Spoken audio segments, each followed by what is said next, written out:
آموزش نصب وردپرس. ابتدا درباره سایت صحبت می‌کنیم. سایت چیست؟ کلمه سایت به چه معنیه؟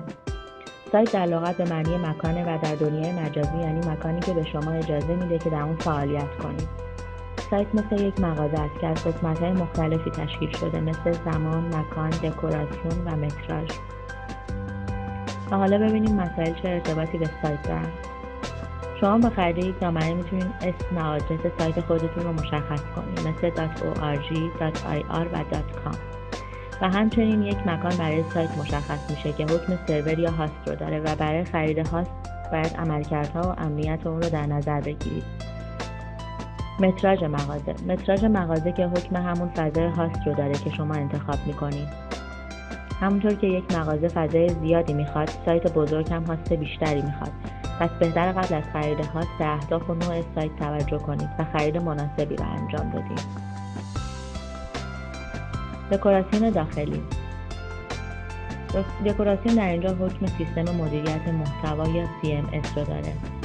سیستم های محتوا انواع خاصی دارن. بعضی سیستم ها اختصاصی برای سایتی سفارش داده میشن و یه سری هم از CMS های عمومی استفاده میکنن که اغلب رایگان هم هستن. در بین سیستم های مدیریت محتوا ما وردپرس رو انتخاب میکنیم که رایگان هستش.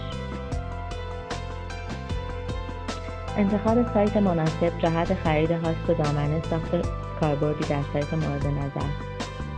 ابتدا از گوگل یا سایت رو سرچ میکنیم مثل پارس وب سرور. بعد تب پارس وب سرور میزبانی وب، دانلود هاست و دامنه رو انتخاب میکنیم و وارد این صفحه میشیم که ساخت سایت رو نشون میده. در قسمت ورد در بالای صفحه مشاهده میشه که آدرس ایمیل و کلمه عبور رو وارد میکنیم.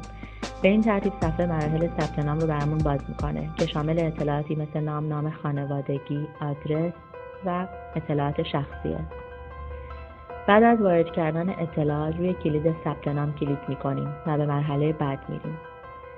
مرحله بعد از ساخت کاربری و ورود به سایت سفارش دادن سرویس جدیده که در پایین همین صفحه گزینه سفارش سرویس جدید رو ملاحظه میکنیم که با کلیک کردن روی اون و با توجه به نیازمون یکی از این هاستا رو سفارش میدیم که ما این رو انتخاب کردیم که هاستی با فضای 500 مگابایت و پهنای باند نامحدود و این مشخصاتی که ملاحظه میکنیم رو داره. روی سفارش کلیک میکنیم و وارد این صفحه میشیم و میخوایم که پارس وب سرور برای ما دامنه جدید رو ثبت کنه. اسم دامنه رو انتخاب میکنیم با پسوند IR و ادامه خرید رو انجام میدیم و خواهیم دید اسمی که انتخاب کردیم موجوده و میتونیم با پرداخت هزینه ادامه خرید رو انجام بدیم. در مرحله بعدی ساخت کاربری در سایت ارنیک رو مشاهده میکنیم که برای تایید مشخصات برای واگذاری دامنه .ir هستش. در مرحله بعد قسمت پیکره بندی دامنه ها، قسمت مدیریت DNS رو انتخاب میکنیم و گزینه ساختن شناسه جدید در ارنیک رو انتخاب میکنیم که این صفحه هم شامل وارد کردن یه سری اطلاعاته که بعد از وارد کردنش کلید ثبت شناسه رو میزنیم و همینطور که ملاحظه میکنیم شناسه مورد نظر در ارنیک با این نام ثبت شده و این شناسه رو کپی میکنیم به صفحه قبل برمیگردیم که پیکره بندی دامنه ها هستش و مدیریت DNS از ما ایمیل یا شناسه ارنیک رو خواسته که اینجا وارد میکنیم و بعد گزینه بروز رسانی سفارش رو انتخاب میکنیم. صفحه جدید برای وارد کردن باز میشه که خلاصه سفارش رو نشون میده که شامل هزینه هاست و با چک کردن اون میتونیم ببینیم که درسته یا نه. تصمیم سفارش رو انتخاب میکنیم و سفارش رو با پرداخت آنلاین تکمیل میکنیم. به صفحه پرداخت بانک متصل میشیم و پرداخت رو انجام میدیم.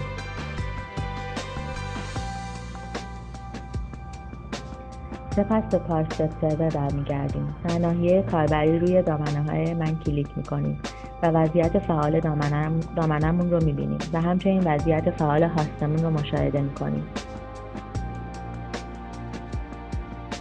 بعد از خرید هاست دامنه یک روز حدوداً طول میکشه تا دامنه آزاد بشه. و بعد از آزاد شدن دامنه وارد مراحل نصب وردپرس بر روی هاست میشیم. خب برای شروع این کار باید ابتدا با آخرین نسخه از وردپرس فارسی از سایت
خب برای شروع این کار باید ابتدا آخرین نسخه از وردپرس فارسی رو از سایت wordpress.org دریافت کنیم و پس از دریافت آخرین نسخه از وردپرس به هاستی که خریداری کردیم مراجعه می‌کنیم.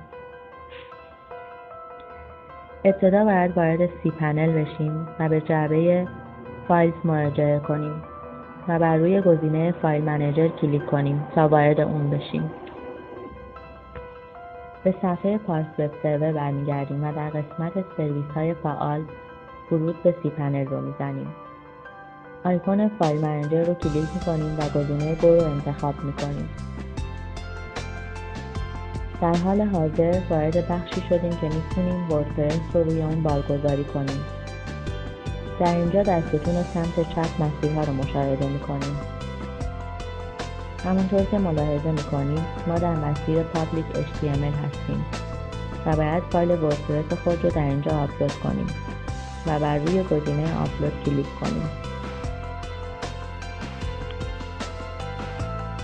در cPanel روی پابلیک HTML و آپلود کلیک میکنیم و فایل زیپ شده رو انتخاب میکنیم و منتظر آپلود شدن فایل میمونیم.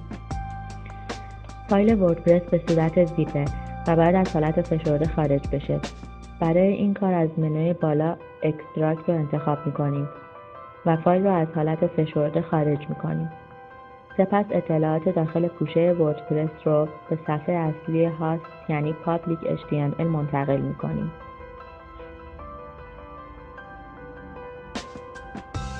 فایل رو از حالت فشرده خارج کردیم و عملیاتی که در بالا گفتیم رو انجام دادیم به این صورت که ملاحظه میکنیم و بعد از انتقال آدرس دامنه خود رو در مرورگر وارد میکنیم و میبینیم که وارد مراحل راه‌اندازی وردپرس شدیم. حال به هاست برمیگردیم و فایل WP config رو پیدا میکنیم و انتخاب میکنیم. سپس روی گزینه رینیم در بالای صفحه کلیک میکنیم و اسم اون رو به WP config PHP تغییر میدیم. به وردپرس فارسی خوش اومدیم. حالا نوبت ساختن دیتابیس یا مرکز داده هستش و همون پایگاه داده. شاید بپرسید که پایگاه داده به چه درد میخوره. به طور ساده پایگاه داده حکم مغز سایت رو داره و همونطور که روی مغز انسان شیارهای مختلفی قرار میگیره، در پایگاه داده هم به ازای هر قسمت اطلاعات جدولی قرار میگیره که وظیفه نگهداری از اطلاعات وارد شده در سایت رو به عهده داره. دوباره به قسمت سی پنل میریم و گزینه MySQL دیتابیس رو انتخاب میکنیم که یک یوزرنیم و پسورد برای دیتابیس رو لازم داره که اون رو هم وارد میکنیم. دوباره ورود رو میزنیم و کریت یوزر رو انتخاب میکنیم. حالا پسورد رو سیو میکنیم و گزینه All Privileged رو انتخاب میکنیم. دیتابیسی با این نام ساختیم. در مرحله بعد اطلاعات دیتابیس رو که ساختیم در فایل wp config php در داخل هاست وارد میکنیم و آدرس سایت رو هم رفرش میکنیم. بعد از اینکه دیتابیس رو ساختیم به سی پنل میریم و گزینه wp config php رو کلیک راست میکنیم و وارد کد برنامه میشیم. کلید ادیت رو میزنیم و در این قسمت دیتابیس نیم هیر رو در اینجا پاک میکنیم و دیتابیس جدیدی رو که در صفحه قبل ساختیم وارد میکنیم. همچنین در قسمت پسورد جدید رو وارد میکنیم و اطلاعات جدید رو سیو میکنیم. روی گزینه ساکسس کلیک میکنیم و حالا دوباره به وردپرس فارسی خوش اومدیم. حالا در مرحله بعد اطلاعات خواسته شده رو وارد میکنیم و سایت وردپرس ما راه اندازی میشه.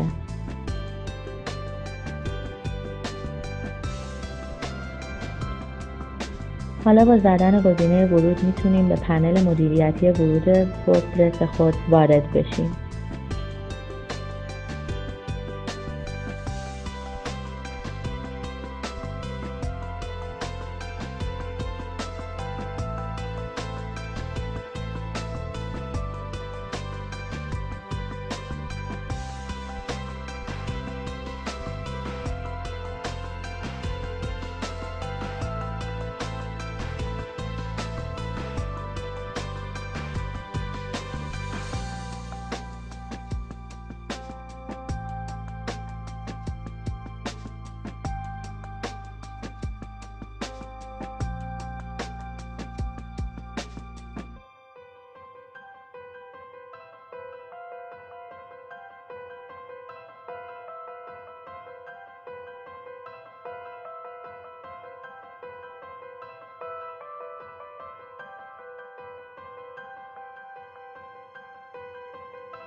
حالا به صفحه گوگل میریم و اسم سایت رو انتخاب میکنیم. خوش اومدین. اطلاعات لازم رو برای سایت وارد میکنیم مثل عنوان سایت، نام کاربری و اطلاعاتی که لازم داره. مثلا عنوان سایتمون موزیکه و سایر اطلاعات خواسته شده برای تکمیل راه اندازی سایت رو هم لازم داریم.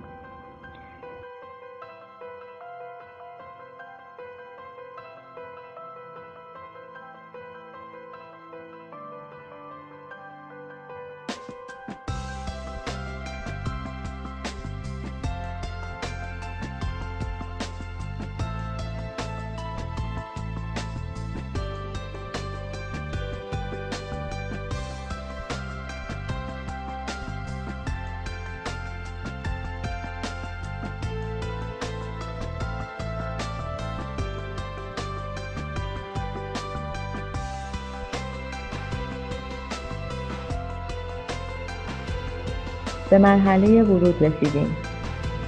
نام کاربری و رمز عبور رو وارد می‌کنیم و به صفحه اصلی سایت وارد میشیم.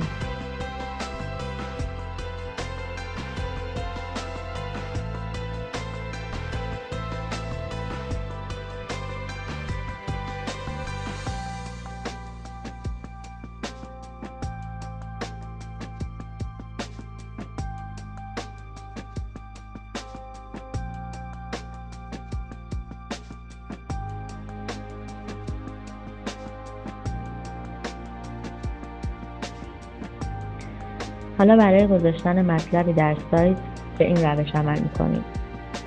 از یه سایت موزیک یا آهنگ رو دانلود می‌کنیم و اون رو در سایت خودمون کپی می‌کنیم. در قسمت نوشته ها از منو اصلی سایت افزودن نوشته رو انتخاب می‌کنیم و در قسمت نوشته تازه عنوان رو که کپی کرده بودیم پیست می‌کنیم.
و در این قسمت میتونیم تغییرات مربوط به متن رو انجام بدیم، مثل عملیاتی که میتونه روی یه متن انجام بشه، راستچین، چپچین و این عملیات. حالا اینا رو ذخیره میکنیم در مسیر مشخص. افزودن چند رسانه‌ای رو